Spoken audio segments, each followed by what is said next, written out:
அண்மை செய்தி. நெல்லை மாவட்டம் தேவர்குளத்தில் திருமணமான நபருடன் பேசி வந்த பெண் வெட்டி கொல்லப்பட்டிருக்கிறார். அது குறித்த ஒரு அண்மை செய்தியை தற்போது பார்த்து வருகிறோம். மேலும் விவரங்களோடு இணைகிறார் செய்தியாளர் ராஜா. வணக்கம் ராஜா, விவரங்கள்.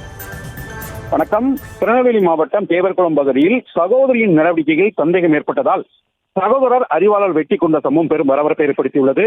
நெல்லை மாவட்டம் தேவர்குளம் பகுதியைச் சேர்ந்த ராமராஜ் என்பவருக்கு ராதிகா என்ற மகளும் கண்ணன் என்ற மகனும் உள்ளனர். கண்ணன் தனது தாயுடன் வேலூரில் தங்கி தின்பண்ட விற்பனை செய்து வந்த நிலையில் ராமராஜ் தனது மகள் ராதிகாவுடன் தேவர்குளத்தில் வசித்து வந்துள்ளார். பொங்கல் பண்டிகையை முன்னிட்டு கண்ணனும் அவரது தாயும் சில தினங்களுக்கு முன்பு சொந்த ஊருக்கு திரும்பினர். அப்போது ராதிகாவின் நடவடிக்கைகள் வினோதமாக இருப்பதை கவனித்த கண்ணன் அவரது செயல்பாடுகளை கண்காணித்து வந்ததாக கூறப்படுகிறது.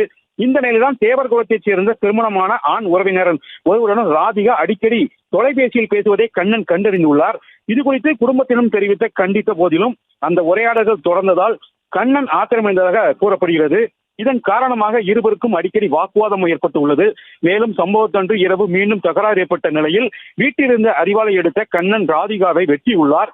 ரத்த வெள்ளத்தில் சரிந்த ராதிகாவின் அலற சத்தம் கேட்டு அக்கம் பக்கத்தினர் ஓடி வந்து அவரை மீட்டு ஆம்புலன்ஸ் மூலம் நெல்லை அரசு மருத்துவமனைக்கு அனுப்பி வைத்தனர். ஆனால் மருத்துவமனைக்கு கொண்டு செல்லும் வழியிலே ராதிகா உயிரிழந்ததாக மருத்துவர்கள் தெரிவித்தனர். மேலும் இது குறித்து தேவர்குளம் போலீசார் கொலை வழக்காக பதிவு செய்து கண்ணனை கைது செய்து தீவிர விசாரணை மேற்கொண்டு வருகின்றனர்.